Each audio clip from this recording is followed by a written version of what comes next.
But he would advise us and tell us that it is out of the things that we are eating, most of which are not organic foods, that we are ending up with the cases of cancer, Mr. Speaker.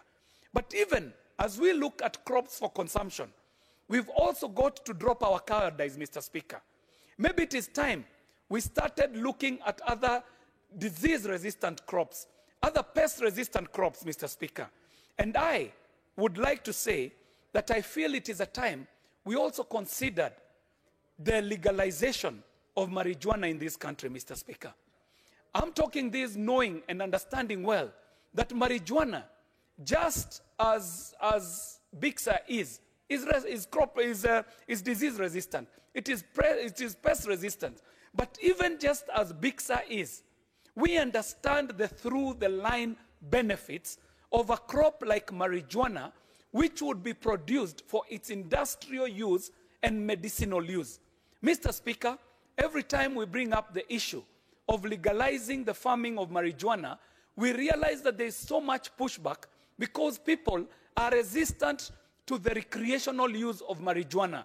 But Mr. Speaker, by legalizing a crop like marijuana, we are not calling for the recreational use of such a crop. In fact, what we are doing is calling for us to open our minds to explore the benefits that can accrue from farming a crop that is not affected by drought, is not affected by pests, is not affected by disease, but can also benefit us through the line from the industrial use of hemp all the way to the medicinal use of cannabis, Mr. Speaker.